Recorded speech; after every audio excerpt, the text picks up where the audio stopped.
Class 8 आज हम हिंदी 1 का आगे का हिस्सा पढ़ेंगे। इसमें मैंने आपको कल के दिन भाषा के जो 2 रूप हैं, लिखित भाषा और मौखिक भाषा, दोनों के बारे में करा दिया था। और आज हम करेंगे कि प्रयोग के आधार पर भाषा के प्रकार। तो प्रयोग के आधार पर भाषा के कितने प्रकार हैं? तो प्रयोग के आधार पर मुख्य रूप में भाषा के 4 प्रकार हैं, जिसमें है प्रयोग यानी जिनका हम बोलचाल में या कार्य रूप में भाषा का प्रयोग करते हैं। तो उसको 4 भागों में विभाजित किया है कि कौन कौन सी भाषा है।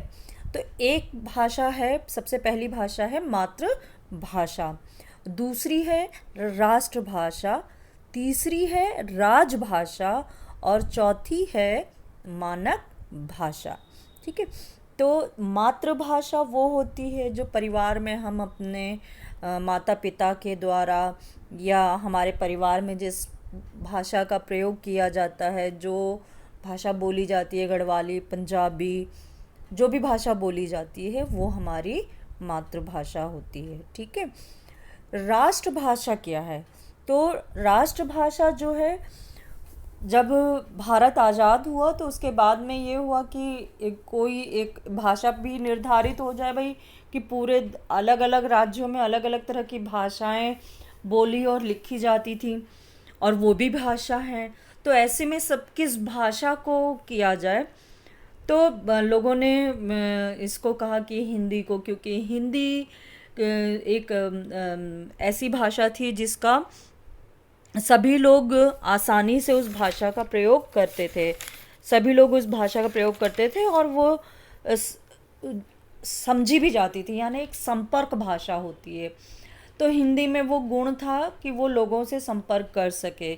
इसलिए आज़ादी के बाद जब संविधान की रचना हो रही थी तो उस समय उस पर कहा गया कि एक तो जो हमारी द्रविड़ लैंग्वेज, द्रविड़ भाषा है, उसमें ये थी तमिल, वो और तमिल भाषा, और इस भाषा को कहा गया था कि इनको राष्ट्रभाषा के रूप में करने के लिए। तो जो तमिल थी वो उसका तो ये हो गया था कि वो एक वोट से हार गई थी और इस तरह से हिंदी जो है राष्ट्रभाषा के रूप में स्थापित हुई। तो ये जो हुआ था 14 सितंबर 1949 को हुआ था और उसी दिन 14 सितंबर से ही फिर हिंदी दिवस के रूप में हिंदी को मान्यता प्राप्त हुई, तो इसलिए हिंदी दिवस मनाया जाता है। तो इस तरह से ये एक राष्ट्र भाषा हो गई कि जो पूरे राष्ट्र में बोली जाएगी वो राष्ट्रभाषा मानी जाएगी। तो पूरे देश में जो बोली वाली जाने वाली भाषा होती है उसी को ही, जो सब में संपर्क स्थापित कर सकती है, जो सबसे ज़्यादा भाषा बोली जाती है, वो राष्ट्रभाषा को मान्यता मिली। तो इस तरह से हिंदी को उसकी मान्यता मिल गई।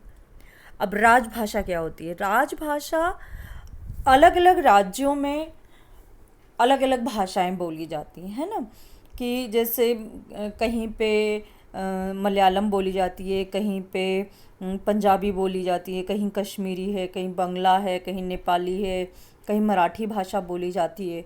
तो ऐसे में वहाँ जो राज्यों में जो भाषाओं का प्रयोग किया जाएगा उसको, मतलब वहाँ की राजभाषा वो हो गई कि इस राज्य की ये भाषा है। जैसे कि हमने इसमें किया है कि जैसे कि तेलुगु जो है वो आंध्र प्रदेश की भाषा है, तमिल तमिलनाडु की भाषा है, कन्नड़ कर्नाटक की भाषा है, मलयालम केरल की भाषा है, मराठी महाराष्ट्र की भाषा है। तो ये एक एक राज्य की भाषा जो है उसको उसके राज्य के आधार पर उनकी भाषा को मान्यता मिल गई थी कि ये यहाँ की, क्योंकि हर 10 कोस पे भाषा बदल जाती है, तो कहीं पे अलग तरह की भाषा बोली जाती है, कहीं कहीं कहीं किसी में कुछ और टच मिलता है। तो इस तरह से उस भाषा को क्या मान्यता दी जाए, तो ये मान्यता दी गई कि ये वाली भाषा उस राज्य की होगी। और दूसरी बात उसमें ये हुई कि जो भी उस राज्य के नागरिक होंगे उनका सरकारी काम जो है, पत्र व्यवहार का या कार्यालय का या कोर्ट का या पुलिस थाने का या किसी भी, जैसे हम पत्र लिखते हैं कि हमारे यहाँ सड़कें टूट गई हैं तो उसको सुधारने के लिए, तो वो पत्र, जैसे उत्तर भारत है जितना, वो हिंदी में लिखता है ना, तो हिंदी में पत्र लिखा जाता है। हमारे यहाँ टेलीफोन अगर ख़राब हो जाए, हमें उसको पत्र देना है तो हम उसमें करते हैं। पोस्ट ऑफिस में अगर हमें खाता खुलवाना है, लेटर लिखना है, तो वो हम हिंदी में लिखते हैं। तो इसी तरह से राजभाषा में क्या किया गया, जहाँ जहाँ के राज्य के जो लोग हैं वो लोग अपनी भाषा में, जो उनकी यहाँ पे भाषा चलती है, जो उनकी वहाँ की लैंग्वेज होती है, राज्यों को जो निर्धारित किया गया है कि ये आपके राज्य की भाषा है, तो उस भाषा में वो अपना सरकारी काम कर सकेंगे। तो जितने सरकारी कार्यालय हैं उन सभी जगह पर उन भाषाओं का प्रयोग किया जाता है। तो वो भी वो राजभाषा होती है। तो मतलब ये हो गया कि कोई भाई बोली में भी, जैसे अब एक ही इलाका है, अब हम ले चलें यहाँ पे उत्तरांचल ले चलें, उत्तराखंड, तो वहाँ गढ़वाली बोली जाती है, तो क्या लोग गढ़वाली में लिखेंगे? नहीं, तो उनके लिए निर्धारित हो गया कि ये राज्य हिंदी में लिखेंगे, है ना। तो इसलिए ये अब कहीं कहीं पर क्या होता है, बॉर्डर वाले जो इलाके होते हैं वहाँ पे मिक्स भाषा होती है। वहाँ पर जैसे कन्नड़ है तो वहाँ पे उसका बॉर्डर अगर केरल से मिला हुआ है तो वहाँ पे कन्नड़ और मलयालम दोनों तरह की भाषा का मिक्सचर होता है। लेकिन सरकारी तौर पे उसे किस तरह से वो करें, या कोई सरकारी दस्तावेज देना है या कुछ करना है, तो ऐसे में वो राज्य की जिस राज्य में हम हैं उस राज्य की भाषा में हम उसको लिखें, तो ये अनिवार्य कर दिया गया है। तो इस तरह से जो सरकारी पत्र व्यवहार चलता है, कार्यवालय चलता है, सरकारी आदेश दिया जाता है, हम अपनी जैसे हमें पार्क खुलवाने हैं या हमें सफाई करवानी है या हमारे यहाँ गंदगी हो गई है, तो इस तरह के जो लेटर देते हैं, या हमारे यहाँ गाड़ी चोरी हो गई है या हमारे यहाँ कोई परेशानी हो गई है, पुलिस को इन्फॉर्मेशन देनी है, इस तरह की जो बातें होंगी तो हमारे राजभाषा के रूप में हम लिखेंगे। अगर हम आंध्र प्रदेश में हैं तो हम वहाँ की जो राजभाषा है उस भाषा में हम तेलुगु भाषा में हम लिखेंगे, ये वो राजभाषा होती है। तो इस तरह से कुल मिला के जो हमारे संविधान की सूची है 343, वो 343 में ये 22 भाषाओं को स्वीकृत किया गया है जिसमें सरकारी काम किए जाते हैं, और वो हैं हिंदी, पंजाबी, उर्दू, तमिल, तेलुगु, कन्नड़, मलयालम, कश्मीरी, बंगला, डोगरी, मराठी, गुजराती, कोंकणी, बोडो, संथाली, नेपाली, मैथिली, सिंधी, संस्कृत, उड़िया, मणिपुरी और असमिया, ये सारी भाषाएं होती हैं। ठीक है, तो हमने पढ़ा मातृभाषा क्या है, राष्ट्रभाषा देख लिया है और राजभाषा देखा। अब इसके बाद में क्या हुआ कि हिंदी में बहुत सारे भाषाओं का मिक्सचर है। जैसे कि हिंदी में हिंदी का ही एक रूप जो है वो गढ़वाली है, ब्रज है, बुंदेलखंडी है, इस तरह से है। तो उसका मानक रूप क्या हो कि उसको किस रूप में लिखा हुआ सही माना जाए, तो इस आधार पर कि जो मानक रूप कौन सा होगा, जो व्याकरण के अनुरूप होगा। तो हिंदी की जो लिपि है उसका जो, या उसकी जो भाषा है, हिंदी भाषा जो है उसका व्याकरण में जो भाषा निर्धारित है, जिस तरह से व्याकरण में निर्धारित है, उसी सुनिश्चित वर्ग के द्वारा जो पुस्तकों में, समाचार पत्रों में, पत्रिकाओं में या विज्ञापन में उस भाषा का प्रयोग किया जाता है, वो एक मानक भाषा मानी गई है, तो हमें उसे उसी के रूप में लिखना होता है। हम हिंदी व्याकरण में ये सब चीज़ें पढ़ते हैं। ठीक है, ये हो गया।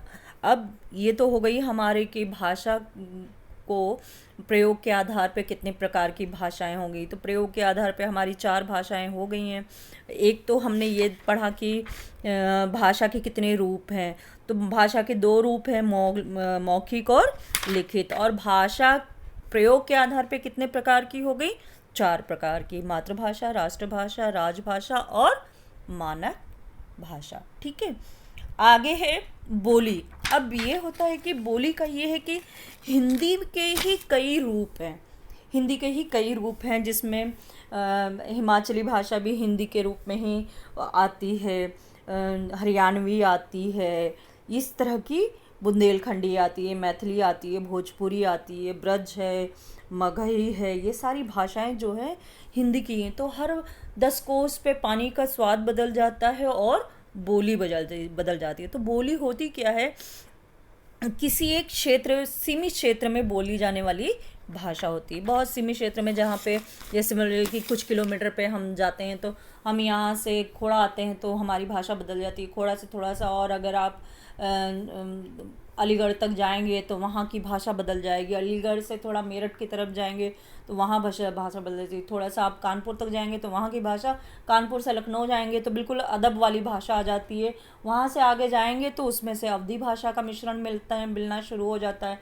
उससे आगे जाएंगे तो आपको भोजपुरी भाषा मिलती है। ये सारे हमारे उत्तर प्रदेश के इलाके हैं और यहाँ पे हिंदी बोली जाती है, लेकिन फिर भी उसमें भाषा में परिवर्तन होता है। तो वो जो एक क्षेत्र में बोली जाती है, एक कुछ इलाके तक बोली जाती है, उसको बोली कहा जाता है, उसमें बोली आती है। तो उसमें हमारी ये ब्रज है, अवधी है, बुंदेलखंडी है, मैथिली है, मारवाड़ी, हरियाणवी और गढ़वाली, इस तरह की कुमाऊनी भाषा, ये सब चीज़ें उसमें आ जाती हैं उसमें। लेकिन इनमें से कुछ जो भाषाएं हैं उनमें बहुत पहले रचनाएं लिखी गई थी, जैसे सूरदास सूरदास ने लिखी थी और तुलसीदास जी ने लिखी थी। तो तुलसीदास जी ने अवधी का प्रयोग किया था और सूरदास जी ने ब्रज भाषा का उपयोग किया था, इसलिए उसका नाम उपभाषा के रूप में लिया जाता है। ठीक है, अगली क्लास में मैं आपको लिपि के बारे में बताऊंगी। ठीक है, अपना ध्यान रखिए और पढ़ाई कीजिए।